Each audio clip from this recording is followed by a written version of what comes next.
انداز سمجھنا، آخری بات ہے، میں یہ کر کے ختم کروں گا بات کو. سلو کی علامت ہے سفید جھنڈا، جبریل امین کے ہاتھ میں ہوتا ہے اور لا کر بیت اللہ کی چھت پہ گاڑ دیتے ہیں. بیت اللہ کی چھت پہ سفید جھنڈا حضرت جبریل علیہ السلام لا کر گاڑ دیتے ہیں اور لا تعداد فرشتوں کے جھرمٹ ہوتے ہیں ان کے ساتھ. انہیں فرماتے ہیں پوری دنیا میں پھیل جاؤ، جہاں کہیں آج کی رات کوئی بھی بندہ اللہ سے دعا مانگے تم اس کی دعاؤں پر آمین کہو. کیا کہو؟ اور صحیح بخاری کی حدیث ہے اذا وافق تامینہ تامین الملائکہ، جب کسی شخص کی آمین فرشتوں کی آمین کے موافق ہو گئی، اللہ نے اس کی گزری زندگی کے گناہ معاف فرما دی. اس کی آمین بڑی قیمتی ہو گئی. اب فرشتوں نے جس کے لیے آمین کہہ دی، جس کی دعا پر فرشتوں نے آمین کہہ دی، کام ہو گیا اس کا. تو فرمایا کہ آج کی رات جو بھی دعائیں مانگے اس کی دعا پر کیا کہو؟ آمین. الا یہ کہ کوئی قطع رحمی کی دعا مانگے تو اس پر آمین نہیں کہنی. یعنی کیا مطلب ہے؟ کوئی رشتہ داروں کی اللہ تعالیٰ کو شکایتیں لگا رہا ہے دعاؤں میں، ہوتا ہے نا، یا اللہ میرے فلاں رشتہ دار نے بڑی زیادتی کر دی، فلاں رشتہ دار اس سے تو میں کبھی تعلق نہیں رکھوں گا، میری بہن ہے کبھی اس سے میں نہیں بولوں گا، میرا بھائی ہے کبھی تعلق نہیں ہوگا، ماں باپ سے تعلق نہیں ہوگا، میں اپنی اولاد کا تو کبھی چہرہ نہیں دیکھوں گا، یا اللہ ان سے میرا کوئی تعلق نہیں. یہ قطع رحمی کرنے والا اللہ کی نظر میں گر جاتا ہے. کیا ہوتا ہے بھائی؟ جی قطع رحمی کرنے والا، رشتہ داروں سے کٹنے کا ارادہ رکھنے والا اللہ کی نظر میں گر جاتا ہے. اور جب یہ اللہ کی نظر میں گرتا ہے تو فرشتے اس کے حق میں دعا نہیں کرتے. کیوں؟ کہ اس نے اللہ تعالی کے بنائے ہوئے مقدس رشتوں کو پامال کیا ہے. بھائی رشتہ داروں کی جانب سے اگر نہ ستایا جائے پھر تو دنیا ہی نہ رہی ہے. جی دنیا میں رہیں اور رشتہ داروں کی جانب سے کچھ ہو نہیں، ہلا گلا، ممکن ہے؟ نہیں بولتے بھائی. ہم میں سے کچھ تو ایسے ہوں گے جن کو ستایا گیا ہوگا اور کچھ مہربان ہوں گے جو ستانے والے ہوں گے، ہے نا. دونوں طرح کے ہی ہوتے ہیں بھائی. نبی کریم صلی اللہ علیہ وسلم نے فرمایا، وہ جبریل امین کی بات پوری کرتا ہوں، بات آ گئی تو اس کو میں پورا کروں. فرمایا اس رات میں ہر گناہگار کی مغفرت ہو جاتی ہے. بڑے سے بڑا گناہگار سچی معافی مانگے گا، گناہ معاف، کام ہو گیا، بخشش ہو گئی. مگر 4 بد نصیب ایسے ہیں جن کی مغفرت اس رات میں بھی، میرے بھائیو اللہ نہ کرے کہیں ہمارا شمار ان میں نہ ہو جائے. اگر ہے خدا نہ خواستہ وہ عیب ہمارے اندر تو آج سے سچی توبہ کریں گے، توبہ ہو گئی تو انشاءاللہ کام بن جائے گا. نمبر 1 فرمایا والدین کا نافرمان. اگر کوئی والدین کا نافرمان ہے، والدین کا دل دکھانے والا ہے، والدین کے ساتھ زیادتی کرنے والا ہے، والدین کے حقوق پامال کرنے والا ہے، تو وہ جتنی بھی دعائیں مانگے لیلۃ القدر جیسی مبارک رات میں بھی اللہ کے ہاں اس کی دعاؤں کی کوئی حیثیت نہیں ہوتی، اس کا یہ گناہ معاف نہیں ہوتا. ہاں دعائیں اس کی قبول نہیں ہوتی اس گناہ کی شامت کی وجہ سے. اگر اسی گناہ کو معاف کرا لے تو پھر کام بن جائے گا. اسی گناہ کو کیسے معاف کرائے؟ ماں باپ سے معافی مانگ لے اور ماں باپ کے حقوق ادا کرنا شروع کر دے، ماں باپ کا دل نہ دکھائے، ارادہ کرے کہ آج کے بعد غلطی نہیں ہوگی، تو گویا اس گناہ کی معافی ہو گئی. والدین کی نافرمانی کرنے والا. نمبر 2 نشے کا عادی. جو نشے کا عادی ہے، شراب کا، ہیروئن کا، چرس کا، شیشہ، کوئی سا نشہ بھی کرتا ہے، اگر نشے کا عادی ہے تو نشے کے عادی کی مغفرت اس رات میں بھی نہیں ہوتی الا یہ کہ وہ نشے سے سچی توبہ کر لے. کیسے کرے بھائی؟ نشے سے توبہ کر لے. ابھی نہیں پیتا، چاند رات میں دیکھا جائے گا. نہیں سمجھے بات کو؟ ہاں وہ رات جس میں میرے نبی صلی اللہ علیہ وسلم نے فرمایا تھا جس نے اس رات کو زندہ رکھا، دن قیامت کے اللہ اس کا دل زندہ رکھیں گے، اس کے دل میں گھبراہٹ نہیں آئے گی. ہم مسلمان کس طرف چل نکلے ہیں بھائی؟ عید کے نام پر، عید کی شاپنگ کے نام پر، یہ آخری عشرہ کس بلا کے نام ہم کر رہے ہیں بھائی؟ کس بلا کے نام کر رہے ہیں ہم؟ یہ عید تو آئے گی اور چلی جائے گی، لیکن بتائیں کیا رمضان سال سے پہلے پھر پلٹ کے آئے گا؟ اور کیا ہے رمضان تو آئے گا، ہم ہوں گے؟ یقین سے کہہ سکتے ہیں؟ نہیں. تو نشے کا عادی جو ہے اس کی مغفرت نہیں ہوتی. نمبر 3 دل میں مسلمانوں کے متعلق کینہ رکھنے والا.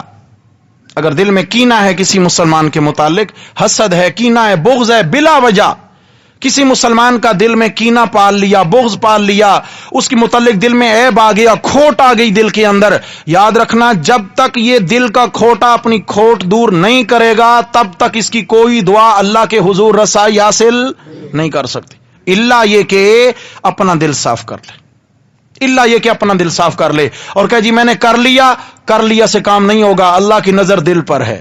اللہ کی نظر کہاں ہے بھائی؟ خوب جانتے ہیں۔ نمبر 4، رشتہ داروں سے کٹنے والا، رشتہ داروں سے رشتہ داریاں توڑ کے رہنے والا۔ کون سی وجہ ہے؟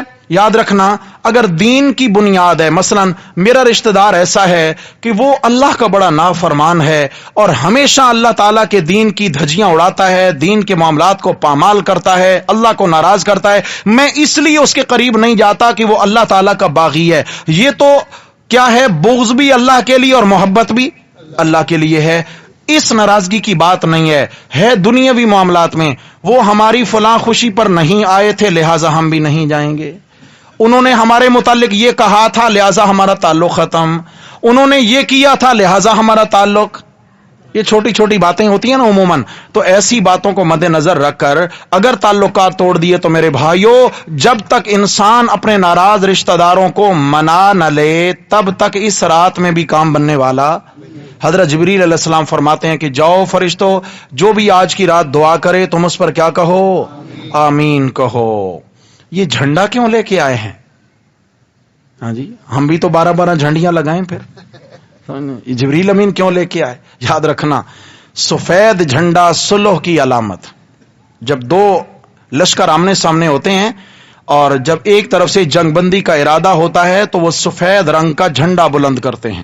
کیا کرتے ہیں بھائی؟ اور یہ سفید جھنڈا کیا ہوتا ہے؟ صلح کا پیغام ہوتا ہے کہ بھائی ہم جنگ نہیں چاہتے، ہم امن چاہتے ہیں، ہم لڑائی نہیں چاہتے، ہم دوستی چاہتے ہیں۔ لیکن عموماً کیا ہوتا ہے کہ کمزور فریق صلح کی پیشکش کرتا ہے طاقتور کو۔ کون؟ کمزور لشکر طاقتور کو صلح کی پیشکش کرتا ہے۔ قربان جو میرے اللہ تیری رحمت کے، تیرے فضل کے، تو شہنشاہوں کا شہنشاہ ہے، وراء الورا ہے، طاقتوں کا بادشاہ ہے، اور انسان تیرے سامنے گئے گزرے اور ان کی کیا حیثیت طاقت کے اعتبار سے تیرے مقابلے میں، آج کی رات میرے رب نے خود صلح کا پیغام بھیج دیا ہے طاقتور ہو کر، میرے بندو میں اللہ صلح چاہتا ہوں، صلح کر لو، میں اللہ صلح چاہتا ہوں، مجھ سے صلح کر لو۔ صلح کا پیغام آ جائے گا۔ جبریل امین لا کے جھنڈا بیت اللہ کی چھت پہ گاڑ دیتے ہیں، کیوں؟ یہ امن کا مرکز ہے۔ بیت اللہ کیا ہے؟ امن کا۔ من دخلہ کان آمنا، جو آ گیا وہ امن میں آ گیا۔ تو اس لیے میرے بھائیوں ساری دنیا کا سینٹر ہے، فرشتے جہاں جہاں جاتے ہیں جو دعائیں کرے آمین کہتے ہیں، اور آخر میں اعلان ہوتا ہے قوموا مغفور لکم، کہ تم اپنے مقام سے اٹھو گے، بعد میں اللہ تمہاری مغفرت کا فیصلہ پہلے فرما چکے ہیں۔ آج کی رات سے ارادہ ہے انشاءاللہ اپنی زندگی کا رخ بدل لیں، ہم سب انشاءاللہ آرام قربان کرنے ہیں انشاءاللہ تعالی۔ یہ چند راتیں رہ گئی ہیں بھائی، چند دن رہ گئے ہیں انشاءاللہ تعالی، ہم نے محنت کر کے اپنے رب کو منانا ہے انشاءاللہ۔ کیا کرنا ہے جی؟ اور جن 4 گناہوں کی وجہ سے اللہ روٹھ چکے ہیں بندے سے، انشاءاللہ ان 4 گناہوں کی ہم تلافی کریں گے۔ کون کون ہیں جو ناراض رشتہ داروں کو راضی کریں گے؟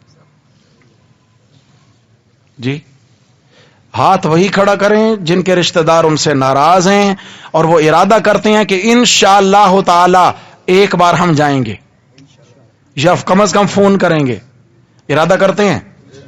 یہ نہیں ہوتا کہ ہمارا قصور کیا ہے، بھائی مزہ تب ہے قصور نہیں ہے اور پھر آگے قدم بڑھائیں۔ اگر قصور ہے معافی مانگ لی، پھر کون سا تیر مار دیا، یہ کون سا کمال ہے؟ تو انشاءاللہ تعالی ہم اللہ کے حکم پر انشاءاللہ سرنگوں ہو جائیں گے۔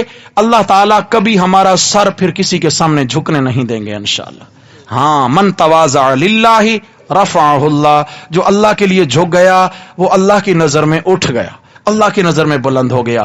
دعا ہے اللہ تبارک و تعالی ہم سب کا مل بیٹھنا اپنی بارگاہ میں قبول فرمائیں۔ ہمارے امام صاحب کا قرآن مجید تراویح میں سنانا، ہم سب کا سننا اپنی بارگاہ عالیہ میں قبول و منظور فرمائیں۔ اللہ جل جلالہ دن کے روزے، رات کی نمازیں، تراویح، ذکر اذکار، جتنی بھی مجاہدے ہوئے، جتنی بھی عبادات ہوئیں، اللہ کریم اپنی بارگاہ عالیہ میں قبول و منظور فرمائیں۔ اقول قولی ھذا استغفر اللہ و اتوب الیہ، آخر دعوانا الحمد للہ رب العالمین۔